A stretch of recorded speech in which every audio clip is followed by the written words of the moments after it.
नमस्कार दोस्तों। हर हर महादेव। ओम नमः शिवाय। श्री शिवाय। नमस्तुभ्यम दोस्तों। अगर आप हमारे चैनल पर नए हैं तो हमें सब्सक्राइब जरूर कर ले ताकि आने वाली वीडियो आपको जल्दी से मिल सके। जैसा कि दोस्तों, सोमवार का दिन भोले बाबा को समर्पित है। इस दिन भोले बाबा की पूजा की जाती है। साथ में इन दिनों पितृपक्ष चल रहे हैं तो इसका महत्व और भी ज्यादा बढ़ जाता है। हिंदू धर्म में पितृपक्ष का बहुत अधिक महत्व होता है और इन खास दिनों पर गुरु जी ने कहा है कि अगर हम अपने पितरों को प्रसन्न करने के लिए आज के दिन कुछ भी उपाय करते हैं तो इसका हमें करोड़ों गुना मिलता है। दोस्तों, गुरु जी ने पितरों को प्रसन्न करने के लिए कुछ विशेष उपाय बताए हैं जो हमने आपको इस वीडियो में बताए हैं, जो आपको अवश्य करने हैं। इस वीडियो को ध्यान से देखें, ध्यान से सुने, पूरा सुने, आधा अधूरा सुना हुआ कभी लाभ नहीं देगा। चलो चलते हैं, सुनते हैं। ओम नमः शिवाय। हर हर महादेव। जय महाकाल। जय पितृदेव। आप सबको पता है श्राद्ध पक्ष के बहुत ही पवित्र से दिन चल रहे हैं जिन्हें हम पितृपक्ष के भी नाम से जानते हैं। और ये जो 16 दिन होते हैं श्राद्ध पक्ष के, यह आपके पितरों को समर्पित होते हैं। ऐसा कहा जाता है कि पितर लोक से आपके जो पितर होते हैं उन्हें मृत्युलोक में भेजा जाता है। वो आपके घरों में आते हैं, अपनी इच्छानुसार जो भी आप भोग चढ़ाते हैं उन्हें खास तिथियों पर, कि आज इस तिथि पर इनका श्राद्ध, आज इस तिथि पर इनका श्राद्ध, इस तिथि पर उसके अनुसार आप उनकी इच्छा अनुसार भोग भी बनाते हैं, थाली लगाते हैं, कौवों को भी खिलाते हैं, गाय को खिलाते हैं और उनसे प्रसन्न होकर के आपके पितृदेव आपको आशीर्वाद दे करके जाते हैं। और जिनके सर पर अपने पितरों का आशीर्वाद होता है या जिनके घरों के पितृ खुश रहते हैं ना, उन घरों में कभी भी किसी तरह की कोई समस्या नहीं आ सकती है। उस परिवार की हमेशा उन्नति होती रहती है। तो अगर आप भी अपने पितरों को बहुत ज्यादा खुश करना चाहते हैं और वो चाहते हैं कि वो आपको आशीर्वाद दे करके जाएं, जिससे आपका परिवार फले फूले है ना, तो ये जो 16 दिन होते हैं ना, आपको एक काम जरूर करना चाहिए। जितनी भी मेरी माताएं बहनें इस वीडियो को सुन रही है ना, देख रही है, इस वाले काम को जरूर कीजिएगा। पितृपक्ष यानी श्राद्ध पक्ष के दौरान मात्र आपको एक दीपक का ये जो उपाय है ना, आपके घर के बाहर सभी को करना चाहिए। आपके पितृ इतने प्रसन्न होंगे कि वो आपको आशीर्वाद दे करके जाएंगे, कभी बद्दुआ नहीं देंगे। आपका परिवार फलेगा फूलेगा। ठीक है ना। पूज्य गुरु जी की कथा से सुन करके और समझ करके पूरे उपाय को बड़े ही विस्तार से बताऊंगा, परंतु उससे पहले आप सबसे एक छोटी सी गुजारिश करूंगा कि जो लोग पहली बार आए हैं चैनल को जरूर सब्सक्राइब कीजिएगा और वीडियो को लाइक करके महादेव जी का कोई सा भी प्यारा नाम कमेंट बॉक्स में लिखना मत भूलिएगा। इस पूरे वीडियो के अंदर में आपको 3 महा उपाय ऐसे बताऊंगा जो न सिर्फ आपके घर में आपके पितरों को प्रसन्न करेगा, आपकी सारी मनोकामनाओं की भी पूर्ति जरूर करेगा। ठीक है, तो एक एक करके ध्यान से सुनते चले जाइएगा, समझने की कोशिश कीजिएगा। सबसे पहले बात कर लेते हैं पहले वाले उपाय की तरफ। ठीक है, देखिए पहला वाला उपाय कौन सा है जिसे हमने पितृदीप के नाम से बोला है कि पितृदीप आपको कैसे लगाना है। गुरुदेव ने कहा कि अगर आपके पितृपक्ष के 2-3 दिन 5 दिन निकल भी जाए ना, तो आपको परेशान नहीं होना है। आप जब से यह काम करना चाहो पितृपक्ष के दौरान, तब से आप ये वाला काम स्टार्ट कर देना। अपने घर के बाहर पितृदीप आपको जरूर लगाना है। देखिए इसके लिए आपको क्या क्या चाहिए, ध्यान से सुनिएगा। सबसे पहले चाहिएगा आपको एक पान का पत्ता, है ना। अगर आपको पान का पत्ता नहीं मिलता है तो पूज्य गुरुजी ने कहा कि आप केले का पत्ता भी ले सकते हो। ठीक है ना, और केले का भी पत्ता ना मिले ना, तो अंतिम जो आपके पास में है वो है पीपल का पत्ता। लेकिन आप जो लोगे वो पान के पत्ते को कोशिश करना कि ये मिल जाए। आपको इसी पे उपाय करना है। ठीक है, उसके बाद में आपको एक मिट्टी का दीपक बनाना है और इस मिट्टी के दीपक के अंदर ध्यान रखना अपने पितरों के लिए जो आप बनाओ ना, उसमें हमेशा लंबी बत्ती का प्रयोग किया जाता है ना। इसके अंदर कौन सी बत्ती लगाओगे, लंबी बात ही लगाओगे।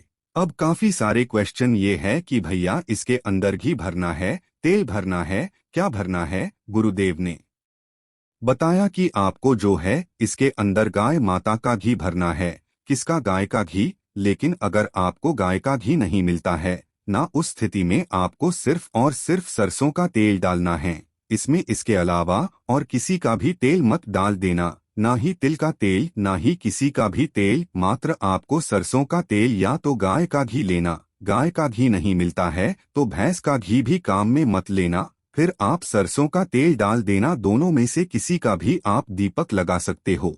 लंबी बत्ती का एक दीपक ले लेना, ठीक है। उसके बाद में चाहिए होगी आपको धूप बत्ती सूखी ले लेना, कोई दिक्कत नहीं है। और भोग के लिए आपको चाहिए होगी थोड़ी सी शक्कर, है ना। शक्कर ले लेना, चीनी ले लेना, है ना। कुछ कुछ लोग इसे चीनी भी कहते हैं। और अगर ये ना मिले, आपने अपने घर में अगर गाय माता के दूध की कोई मिठाई वगैरह कुछ बनाई हुई है ना, तो उस मिठाई को आपको ले लेना है।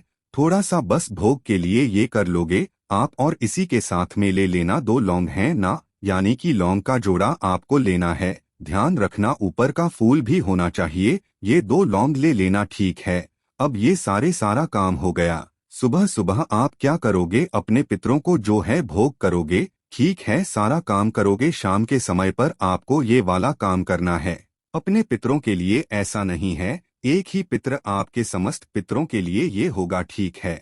आपके घर के बाहर, अब बिल्कुल बाहर की, मैं सड़क की बात नहीं कर रहा हूँ, घर के बाहर जो ये वाला बरामदा वगैरह होता है, वहाँ ये उपाय करना। सबसे पहले आपको करना क्या है, जो भी प्लेस है ना, उसे पानी से अच्छे तरीके से धो लेना, है ना। पानी से धो लेना। अब सबसे पहले धोने के बाद में आपको करना क्या है कि जो आपने पान का पत्ता लिया है या केले का पत्ता लिया है ना, उस केले के पत्ते को इस तरीके से धोई हुई जगह पर वहां पर रख देना, ठीक है। सबसे पहले आपको क्या करना है, दीपक लगाना है। अब जो दीपक को आपको प्रज्वलित करना है ना, जिसके अंदर आपने लंबी बत्ती लगाई है, ध्यान रखना इस वाली बत्ती का मुख जो रहना चाहिए वो रहना चाहिए दक्षिण दिशा की तरफ। दक्षिण दिशा आपके पितरों की होती है, तो दक्षिण दिशा की तरफ इस बत्ती का मुंह कर देना। और ये जो 2 लौंग ली है उसको घी के दीपक में डाल देना है। ये कर दिया, उसके पश्चात आपको बगल में ही क्या कर देना होगा, जो भी धूप बत्ती है आपने ली है ना, उस धूप बत्ती को भी पत्ते के ऊपर लगा देना, ठीक है। और भोग के रूप में आपको थोड़ा सा जो भी आपने गाय माता के दूध का जो भी मिठाई वगैरह बनाई है उसे रख देना। नहीं है तो आप शक्कर रख देना, बुरा रख देना, कुछ भी मिठाई के रूप में इसी पत्ते के ऊपर रख देना, ठीक है। 2 मिनट यहाँ पर बैठना, अपने समस्त पितरों का स्मरण करना। नाम नहीं ले सकते हो तो आप सिर्फ इतना सा बोल देना, मेरे समस्त पितरगण हमें आशीर्वाद दो, इतना सा बोल देना। उसमें आपके सभी समस्त पितरगण आ जाते हैं। और उसके बाद थोड़ा सा एक लोटे में जल लेना और उस जल से आपको यहाँ पर चारों तरफ इधर उधर छिड़क देना है। हर शाम को ये वाला उपाय करना स्टार्ट कर दीजिए। आपके पितृ देवता इतने प्रसन्न होते हैं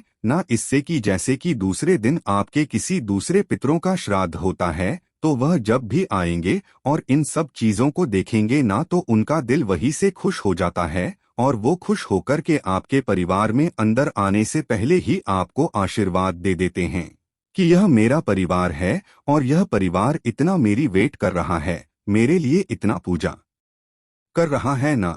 इसे दोनों खुले हाथों से वो आशीर्वाद दे करके जाते हैं।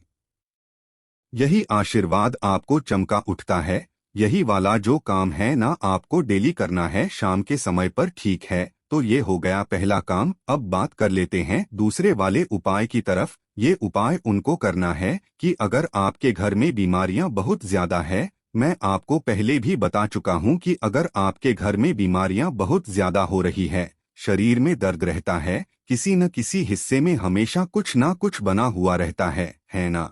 अधिकतर स्त्रियों को ज्यादा परेशानी होती है। पितृपक्ष के दौरान यह वाला काम 2 से 4 बार कर लेना, कोई दिक्कत नहीं है। आपकी पितृपक्ष में ही सारी समस्याएं खत्म हो जाएगी। इसके लिए 1 लोटा शुद्ध जल लेना, एक तांबे के लोटे में, ठीक है ना। शुद्ध जल यानी कि ताजा जल जो सुबह सुबह का आता है, बासी जल मत लेना, ठीक है। ये ले लेना। उसके बाद आपको लेना है कुशा घास, 5 या 7 रुपए की मिल जाएगी कुशा, ठीक है ना। ज्यादा से ज्यादा 10 रुपए की, ठीक। इस तरीके से कूसा ले लेना। एक ही कुशा काम की है, ज्यादा आपको लेने की जरूरत नहीं है। अब ये आप 4 बार करेंगे तो चारों बार अलग अलग कुछ लेने की जरूरत है, एक ही लेना है, ठीक है ना। अब आपको क्या करना है कि इसी लौटे वाले जल के अंदर कुशा को डाल देना है, ठीक है ना। अभी इस लौटे को और जल को उठा करके आपके पानी पीने का जो स्थान होता है ना, जो कि आपके पितृगणों का स्थान होता है, आजकल के मॉडर्न जमाने में तो भैया आरओ सिस्टम वगैरह लगा दिया है, तो रसोई में जिस जगह पानी रखो उस जगह पर रख देना, ठीक है ना। कब रखोगे? शाम के समय पर। अब जब आप सुबह के समय उठोगे ना तो आपको कुछ भी नहीं खाना है।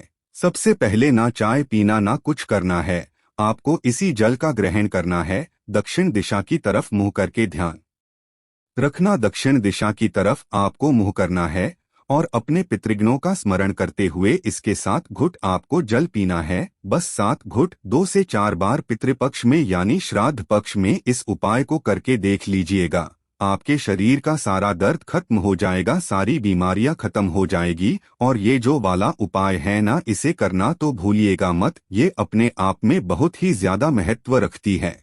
दूसरे दिन फिर से वापस आप इसी तरीके से रख देना, उसी वाली कुशा को वापस डाल देना, कोई दिक्कत नहीं है।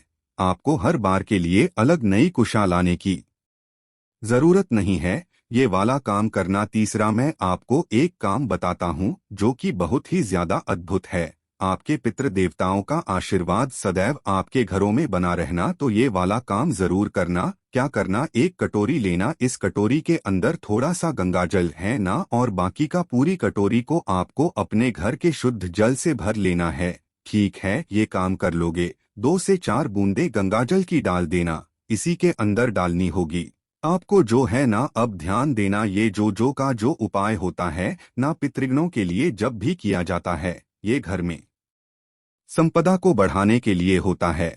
इसके लिए संपदा को बढ़ाने के लिए, ताकि आपका जो परिवार है वह बढ़ता रहे हमेशा, है ना। जो कुल है वो बढ़ता रहे, परिवार को इतना भयंकर आशीर्वाद दे करके जाते हैं।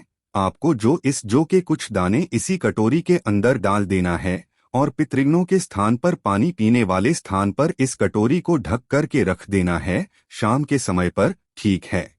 रख दोगे, रख देने के पश्चात जब आप उठोगे ना सुबह के समय, तो सबसे पहले तो आप जो घर के बाहर जल छिड़कते हो, तो घर के बाहर जो जल छिड़कने वाला काम है वो मैं आपको पहले भी बता चुका हूँ। ये वाला जो जल है ना, जो वाला जल, यह आपको अपने घर में चारों तरफ छिड़कना है, उठते ही छिड़कना है। ये चीज ध्यान रखना, उठते ही छिड़कना है चारों तरफ, शौचालय और बाथरूम को छोड़ करके चारों तरफ आपको छिड़क देना है। यकीन मानिए आपके पितृ इससे इतना प्रसन्न होते हैं, आपके परिवार में हमेशा संपदा बढ़ती हुई रहती है, कभी भी उस परिवार की संपदा खत्म नहीं होती है।